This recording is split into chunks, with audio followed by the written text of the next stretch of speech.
हाय, मैं हूं CP sir और आप लोग देख रहे हैं physics classes bye CP sir YouTube channel. तो बच्चों, इस पर जो है लगातार लाइव क्लास आपको 7:30 बजे शाम को मिलती है और अपलोड वीडियो भी इस पर मिलती रहेगी। बच्चों, इस चैनल पर आपको फिजिक्स और केमिस्ट्री दोनों की वीडियो आपको देखने को मिलती है।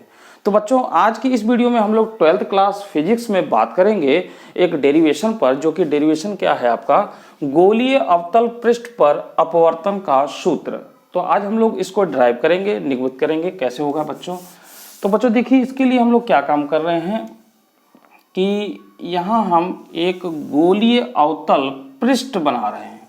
ठीक है, तो ये देखिए बच्चों, ये इसका एस सिरा हो गया। अगर इससे एक किरण इस तरीके से पास की गई और ये ऐसे हो गया बच्चों, ये P हो गया, तो S P S dash, S P S dash, इसको हम नाम दे रहे हैं बच्चों। तो बच्चों, ये गोलीय पृष्ठ है अवतल का। ठीक है, कांच है, तो ये बच्चों आपका क्या है, कांच है। ठीक है, ग्लास है, इसका साइन इस तरीके से बनाया जाता है, देख सकते हैं आप इस तरीके से, ऐसे। तो बच्चों, ये जो माध्यम है ये आपका जो है सघन माध्यम है। ठीक है, सघन है और इसका अपवर्तनांक n2 हम लोग ले रहे हैं, सघन माध्यम है ये। और बच्चों, इस साइड में जो हम बात करें तो ये आपका हो जाएगा विरल और इसका अपवर्तनांक n1। तो बच्चों, यहाँ पर ये कांच है और ये वायु है। अब बच्चों, ये हमारे पास इस तरीके से रेखा हो गया। तो बच्चों, यहाँ एक बिंदु वस्तु जो है O रखा हुआ है। ठीक है, ये O है, O पर ये बिंदु वस्तु है यहाँ पर। इससे एक किरण इस तरीके से ऐसे, देख रहे हैं, सीधा ऐसे हम लोग लेते हैं और इस बिंदु को आपतन बिंदु बोलेंगे, क्योंकि इस पर ये पड़ रहा है, आपतन बिंदु हो गया। अब बच्चों, यहाँ से हम एक अभिलंब खींच रहे हैं। ठीक है, ये सीधा अभिलंब होगा। देखिए, इसको बनाने में बड़ी अभी मिट भी जाता है। ठीक है, ये ऐसे हमने बना लिया। तो बच्चों, ये जो किरण है अगर ये जाती तो सीधी जाती, अगर इसके बीच में कुछ भी ना होता, परंतु यहाँ पर कांच है, सघन माध्यम है, और विरल माध्यम से जब प्रकाश की किरण जाएगी तो सघन में अविलंब की ओर झुक जाएगी। तो देखिए, इसको सीधा ना ऐसे बनाकर इसको थोड़ा सा ऐसे तिरछा बनाते हैं, तो ये आपकी किरण हो गई यहाँ पर। इसको हमने B नाम दे दिया, इसको हमने N नाम दे दिया। ठीक है, अब बच्चों, इस जो किरण आपने जो तिरछी की है इसको सीधा लाते हैं। ठीक है, इसको सीधा लाते हैं तो देखिए, इसको ऐसे मिलाएंगे तो इसको ऐसे हम बना देते हैं, ऐसे इसको सीधा ले आ रहे हैं पीछे की ओर, ऐसे। तो बच्चों देखिए, ये सीधी है, यहाँ पर ये I हो गया। ठीक है, और बच्चों हम क्या काम करेंगे, यहाँ से इस पर एक लंब डाल देंगे इस तरीके से, इसको M नाम दे देंगे और ये बच्चों C हो जाएगा। देखिए, आपतन बिंदु और वक्रता केंद्र को जो मिलाने वाली रेखा होगी उसे हम लोग अभिलंब कहते हैं। तो बच्चों, ये वाली जो किरण हो गई इसके संग अल्फा कोण बना रहा है, ये वाला बीटा कोण बना रहा है, और ये कोण जो है वो गामा कोण बना रहा है। ठीक है, यहाँ पर। अब बच्चों, यहाँ पर एक चीज़ ध्यान दें, ये आपतित किरण हो गई और ये आपका जो है आपतित किरण हो गई, ये अभिलंब हो गया। तो ये जो पूरा कोण बनेगा बच्चों, ये I होगा, आपतन कोण। ठीक है, ये आपका आपतन कोण होगा I। ठीक है, अब बच्चों इसी तरीके से देखिए, अभिलंब और ये जो है कि आपकी परावर्तित किरण हो गई, तो इसके बीच में ये कोण जो होगा वो R होगा। तो बच्चों, यहाँ पर देखिए, ये रेखा और ये रेखा यानी दोनों का जो शीर्षाभिमुख कोण है, तो हम इसको ऐसे करें और ये ऐसे करें, इसका मतलब ये कोण आपका बराबर होगा, यानी इस कोण की अगर बात करें। ठीक बच्चों, तो इतना यहाँ पर इस चीज़ें हो गई। अब यहाँ से लिख लेते हैं बच्चों आगे की तरफ। ये देखिए, डायग्राम बन रहा है आपका। तो यहाँ से लेके यहाँ तक की जो दूरी हो गई U हो गई, ये ध्रुव के तक, ध्रुव से लेके यहाँ तक की दूरी U हो गई। और बच्चों, ये प्रतिबिंब बन रहा है, तो जो इसकी दूरी होगी इसको हम लोग V ले लेंगे, ये हो गया। बच्चों, यहाँ से यहाँ तक की दूरी को हम लोग R ले लेंगे। ठीक है, तो देखिए सारा कुछ इसमें चीज हो गया। अब बच्चों चलते हैं इसके डेरिवेशन की तरफ। तो बच्चों देखिए, इसमें आपतन कोण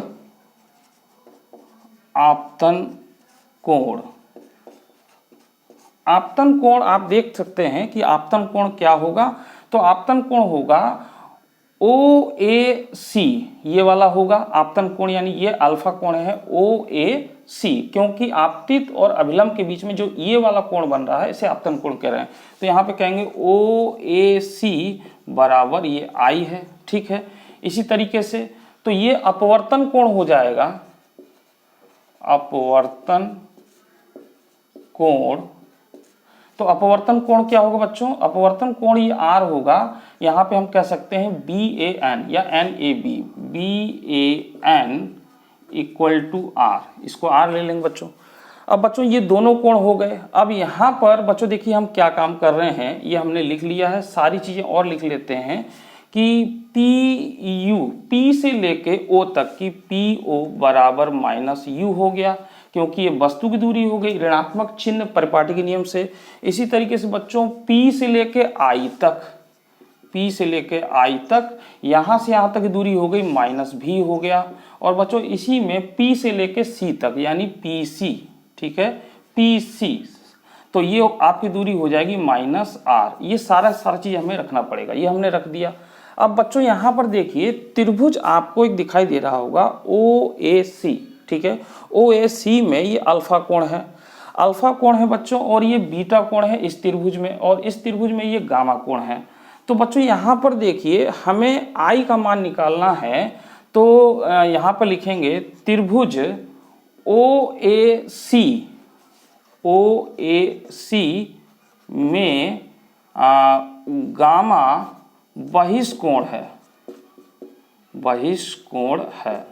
अब जो मैथ के बच्चे होंगे वो समझ रहे होंगे कि त्रिभुज में ये दोनों कोणों का योगफल इसके बराबर होता है बच्चों, यानी ये वाला जो कोण होगा इस त्रिभुज के लिए बहिष्कोण का काम करेगा।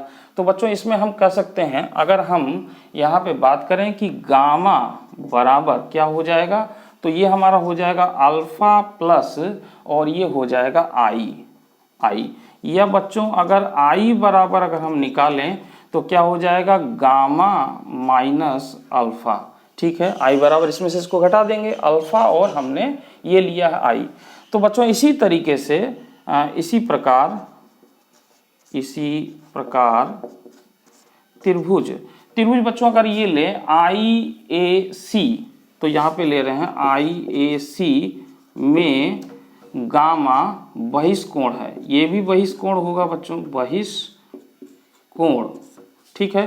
तो बच्चों यहाँ पर अगर हम बीटा का मान निकालना चाहें, ये आर का मान निकालना चाहें, तो देखिए क्या हो जाएगा, पहले तो गामा इक्वल टू क्या हो जाएगा, तो बच्चों गामा आपका जो होगा बीटा और इस वाले एंगल के बराबर होगा। और बच्चों ये एंगल कौन सा होगा, शीर्षाभिमुख से ये आर होगा, तो हम कह सकते हैं कि बीटा प्लस आर।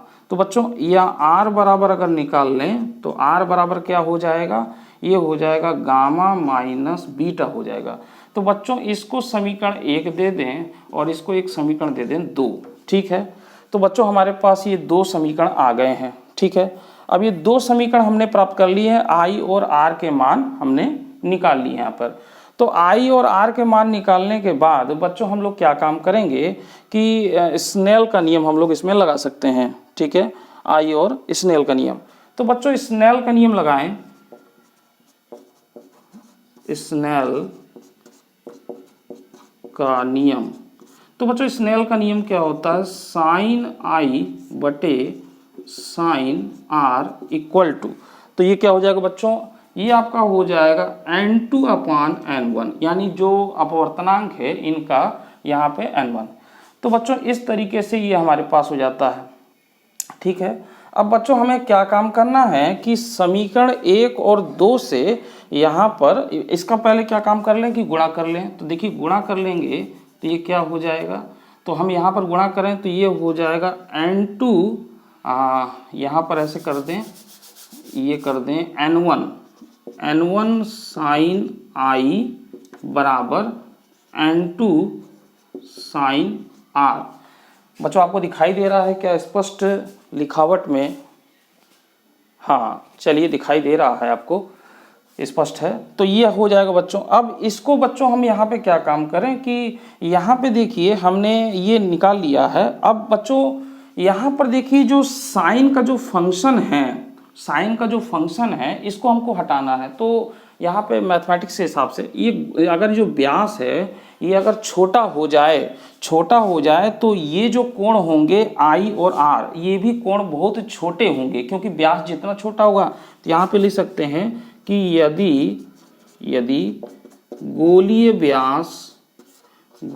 व्यास छोटा है तब आई व आर छोटे होंगे, अतः साइन आई लगभग आई तथा साइन आर लगभग आर। ठीक है, लेने पर यहाँ हम इस चीज को लेने पर। तो बच्चों देखिए यहाँ पर हम साइन आई की जगह पे आई लिख सकते हैं और साइन आर की जगह पे आर लिख सकते हैं। तो ये क्या हो जाएगा n1 और साइन आई की जगह पे लिख देंगे आई बराबर और n2 और साइन आर की जगह पे क्या लिख देंगे r। अब इसको बच्चों समीकरण 3 हम बना सकते हैं, ये हो गया हमारा। अब बच्चों समीकरण 3 बनने के बाद क्या करेंगे, समीकरण 1 और 2 से जो हमने आई और आर के मान निकाले वो यहाँ वैल्यू पुट करना है। ठीक है, तो यहाँ पे हम लोग एक बात और लिख देते हैं, समीकरण 1 व 2 से आई व आर के मान रखने पर। ठीक है, तो बच्चों इसमें अगर मान रखें तो देखिए क्या हो जाएगा, n1 और i का मान बच्चों यहाँ से हम रख रहे हैं तो ये हो जाएगा गामा माइनस अल्फा, और यहाँ पर n2 ये हो जाएगा n2, और यहाँ पर देखिए n2 और r की वैल्यू यहाँ से रखें तो ये हो जाएगा गामा माइनस बीटा। ठीक है, तो बच्चों हमारे पास ये आ जाता है। अब बच्चों जगह की कमी है इसलिए आप इसका एक स्क्रीनशॉट ले लीजिए, फिर मैं इसको मिटाता हूँ। ठीक है, 1 2 3।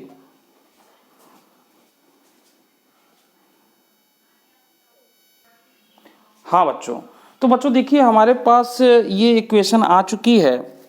अब बच्चों मैंने इतना मिटा दिया है, चित्र नहीं मिटाया है। चित्र में अभी आपको और भी समझाना है कि देखिए कैसे होता है, तो यहाँ पे मैं अभी इसको रुक रहा हूँ, पहले इसको कंप्लीट कर लेते हैं तब देखिए। तो बच्चों यहाँ पे इसका सीधा सीधा अगर मल्टीप्लाई करें तो देखिए क्या मिल जाता है, n1 gamma minus n1 alpha बराबर, इधर से गुणा करें तो ये हो जाएगा n2 गामा और माइनस n2 बीटा। इस तरीके से मिल जाएगा बच्चों। तो बच्चों हमको इस तरीके से मिल जाएगा। अब इसमें करना क्या है बच्चों, कुछ नहीं करना है। इसमें एक काम करें कि गामा को एक तरफ ले लें और इधर इसको ले आए, तो इसको इधर ले आते हैं तो ये हो जाएगा n2 beta minus n1 alpha equal to, इसको इधर ले जाएं तो ये हो जाएगा n2 gamma minus n1 gamma. ठीक है, ये हमारे पास निकल कर आता है। ठीक है, अब बच्चों यहाँ इसको तो छोड़ देंगे, तो यहाँ हम क्या करेंगे, n2 beta minus n1 alpha बराबर, और यहाँ n2 माइनस n1, हम इसमें गामा कॉमन ले रहे हैं तो यहाँ से गामा हमने कॉमन ले लिया। अब बच्चों यहाँ पे देखिए करना कुछ नहीं है, बीटा अल्फा और गामा की वैल्यू को रखना है। तो गामा और इसकी वैल्यू को कैसे रखते हैं, तो बच्चों देखिए यहाँ पर हम जो है कि ये अगर मान लें कि ये अगर बहुत छोटा होगा तो m इसके नज़दीक होगा, तो यहाँ पर हम tan अल्फा लगा रहे हैं। यानी हम कह सकते हैं कि यदि व्यास छोटा है तब m p के समीप होगा। ठीक है, तो बच्चों अब क्या काम करेंगे कि अल्फा बराबर tan अल्फा ले लेंगे। तो tan अल्फा बच्चों, तो tan अल्फा यानी tan थीटा बराबर क्या होता है, लंब बटे आधार। तो बच्चों देखिए ये आपके पास लंब है यानी am, तो ये हमारे पास हो जाएगा am अपॉन, और आधार क्या हो जाएगा बच्चों, OM। तो बच्चों यहाँ पे देखिए क्या काम करेंगे कि ये तो am रहेगा ही, am बटे OM। तो बच्चों ये जब समीप है तो ये OM जो है वो PO के बराबर हो जाएगा। अब बच्चों यहाँ से वैल्यू रखें तो AM, तो बच्चों ये देखिए मैंने लिखा नहीं यहाँ पर, ये H ऊंचाई है। ठीक है, तो ये हो जाएगा H, और बच्चों PO तो मैंने अभी जो मिटाया था, तो P से लेके O तक की दूरी क्या है, ये माइनस U, तो यहाँ पे लिख देते हैं माइनस यू। इसी तरीके से बच्चों बीटा बराबर tan बीटा ले लेंगे, तो tan बीटा, तो बच्चों ये अब चीज़ इसमें लगा रहे हैं तो वही चीज़ हो जाएगा लंब बटे आधार, तो यानी am। और बच्चों देखिए यहाँ जो है m से लेके i तक, तो mi। अब बच्चों am, अब मैं डायरेक्ट रख दूं बच्चों, सीधे आप समझ जाइएगा, इसी तरीके से करना है। तो am की वैल्यू तो h हो गई, और mi तो m को यहाँ ले लेंगे क्योंकि व्यास छोटा है, तो ये pi हो जाएगा। pi की वैल्यू क्या हो जाएगी, माइनस भी हो जाएगा। अब इसी तरीके से बच्चों सीधे सीधे मैं अगर गामा की वैल्यू लिखना चाहूँ तो इसी से मैं लिख सकता हूँ डायरेक्ट h अपॉन, और ये हो जाएगा माइनस r। ठीक है, आप समझ गए होंगे। तो बच्चों ये हमारे पास अल्फा बीटा गामा की वैल्यू मिल चुकी है। अब हम यहाँ से इसको थोड़ा सा और मिटाते हैं, डेरिवेशन लंबा होने वाला है। तो बच्चों यहाँ पर देखिए अब क्या काम करना है कि हमारे पास ये जो इक्वेशन आया है, इस इक्वेशन को दे देंगे, 3 तक हो गया था, इसको 4 दे देंगे, तो इसमें इसकी वैल्यू रखेंगे। तो बच्चों यहाँ पे अल्फा बीटा तथा गामा का मान समीकरण 4 में रखने पर, तो बच्चों इसमें मान रखते हैं, तो देखिए क्या हो जाएगा n2, और बीटा का मान रखें बच्चों, तो बीटा हमारा क्या है h अपॉन माइनस भी, और फिर माइनस लगाएंगे, n1 लिखेंगे, और अल्फा का मान क्या रखेंगे बच्चों, h अपॉन माइनस यू बराबर। अब बच्चों यहाँ पर है n2 माइनस n1, और गामा की वैल्यू हमने रख देंगे सीधे सीधे h, यहाँ पे माइनस आर करना होगा हमें, माइनस आर, तो h अपॉन माइनस आर। अब बच्चों देखिए यहाँ पे बहुत सिंपल है, कुछ नहीं करना, इसमें से h कॉमन लेना है और माइनस के साथ लेना है। तो h माइनस अगर कॉमन लेंगे तो बच्चों ये हो जाएगा n2 अपॉन भी, और ये माइनस हो जाएगा। हाँ बच्चों, तो देखिए हम लोग देख रहे थे इसमें, तो बच्चों यहाँ पर हमने वैल्यू को पुटअप करना है। तो यहाँ पे देखिए अब n1, और यहाँ पर ये वैल्यू को इसमें कॉमन लेंगे, तो बच्चों यहाँ पे h माइनस जो है हमने कॉमन ले लिया है, तो ये हमारा हो जाएगा n1 अपान u। ठीक है, और बच्चों यहाँ पे देखिए ये ऊपर हो जाएगा, यहाँ आपका हो जाएगा n2 माइनस n1 और अपान r, और बच्चों यहाँ पे आपका माइनस h ये है। तो बच्चों देखिए माइनस h से माइनस h कट जाएगा, और आपका जो फार्मूला है वो आपका निकल कर आएगा n2 अपॉन भी माइनस n1 अपॉन u बराबर n2 minus n1 upon r। तो बच्चों ये जो है आपका सूत्र आता है, ये जो है गोलीय अवतल पृष्ठ पर अपवर्तन का सूत्र है। ठीक है बच्चों, तो बच्चों इस डायग्राम को देखिए एक बार हम फिर से बता रहे हैं, इसको समझ लीजिए क्योंकि इसी में सब कुछ खेल है। तो बच्चों देखिए ये एक गोलीय अवतल पृष्ठ लिया गया है SPS'। अब बच्चों जब प्रकाश किरण चलती है किसी वस्तु से, 2 किरणें निकलती है, एक किरण जो है देखिए इसके ध्रुव से होती हुई वक्रता केंद्र से सीधी निकल जाती है, पास हो जाती है, और दूसरी किरण जो है इस पर पड़ती है, तो ये आपतन बिंदु है A। तो बच्चों हम यहाँ पे देख रहे हैं कि जब हमने यहाँ से यानी आपतन बिंदु से वक्रता केंद्र C को मिलाया तो अभिलंब हुआ, तो यानी हमारा जो है ANC अभिलंब हो गया। तो अभिलंब हो गया बच्चों, तो अभिलंब की ओर ये झुक गई है क्योंकि जो प्रकाश किरण है वो जो है कि विरल से सघन माध्यम में जा रही है, तो अभिलंब की ओर झुकी है। अगर ये ना होता तो बच्चों ऐसे सीधी निकलती है रेखा, तो बच्चों ये झुक गई है। अब ये जो किरण है इसको पीछे की ओर सीधे बढ़ाएंगे, और ये वाली जो किरण जो सीधी निकल गई ये दोनों पीछे बढ़ाएंगे, तो यहाँ I पर काट देता है। तो बच्चों ये I पर काट देता है, तो यही इस बिंदु वस्तु का ये प्रतिबिंब बनता है। तो बच्चों बस बाकी सारा काम वही है, तो आप समझ गए होंगे कि ये कैसे है। तो ये इससे अल्फा कोण बना रहा है बीटा, और ये गामा। तो बच्चों इसमें सबसे पहले हम लोग क्या काम करते हैं कि I और R के मान ज्ञात कर लेते हैं। I और R के मान ज्ञात करने के बाद स्नेल का नियम लगाते हैं, और स्नेल के नियम लगाने पर वहाँ से दोनों में I और R के मान को रखकर फिर इसका सूत्र प्राप्त कर लेते हैं। तो बच्चों आई होप आपको ये वीडियो समझ में आया होगा। बीच में लाइट कटने की वजह से वीडियो में थोड़ी सी दिक्कत थी, उसके लिए खेद है मैं। ठीक बच्चों, तो बच्चों मेरी वीडियो पर बने रहिए, और वीडियो को सब्सक्राइब कर लीजिए, चैनल को सब्सक्राइब कर लीजिए, और अन्य बच्चों तक इसको पहुंचाइए। ठीक है, धन्यवाद, अगली वीडियो मिलते हैं।